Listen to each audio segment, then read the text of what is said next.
తీర్మానం గారు ఒకటే ఉందా కట్ట ఉందా? లేదు సార్, కట్టను కంట్రోల్ చేసిన సార్. ఎందుకంటే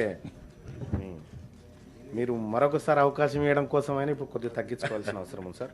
సార్ ఒక 3 పిటిషన్స్ మాత్రమే ఉన్నాయి సార్ నేను ఇవ్వాల్సిన.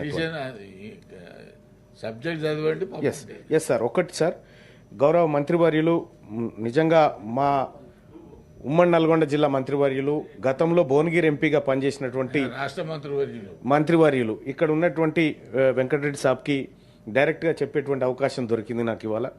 సార్, తమరు ఎంపీగా పనిచేసినటువంటి భువనగిరి ప్రాంతంలో చిటకోడూరు అనేటువంటి ఒక గ్రామంలో బ్రిడ్జ్ ఉంది సార్, తమరి పరిధిలోకే వచ్చేది సార్ అప్పట్లో.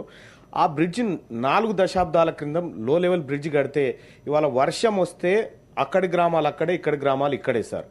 ఆ ప్రజలు చాలా రోజుల నుంచి ఒక జేఏసీగా ఏర్పడి ఆ సమస్య పరిష్కారం కోసం గతంలో ఎన్నిసార్లు విన్నవించుకున్నా కాలేదు సార్. ఇప్పుడు మా అదృష్టం కొద్దీ మా మంత్రివర్యులు ఆర్ఎండ్బి మినిస్టర్గా ఉన్నారు కాబట్టి ఆ చిటకోడూరు బ్రిడ్జిని త్వరితగతిన పూర్తి చేయాలని చెప్పి అక్కడి ప్రజలు డిమాండ్ చేస్తూ ఉన్నారు సార్. దానికి మంత్రివర్యుల నుంచి సరైన అవకాశం దొరికింది సార్ మాకు ఈసారి. తమరి ద్వారా ఈ పిటిషన్ను ప్రభుత్వానికి అందజేస్తూ ఉన్నాం సార్.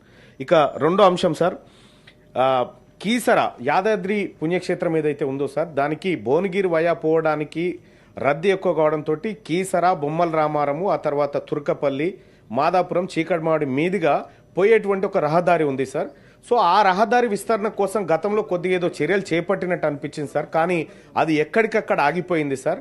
కాబట్టి ఈ రహదారి విస్తరణ కోసం తగిన నిధులు మంజూరు చేసి దాని ఒక 4 లైన్గా చేయగలిగితే ఇటు కీసర పుణ్యక్షేత్రం కానీ, అటు యాదాద్రి పుణ్యక్షేత్రం కానీ, మరోవైపు గంధమాల రిజర్వాయర్, ఈ అన్నిటికి కూడా కలిపి ఒక మంచి వే అవుతుంది సార్.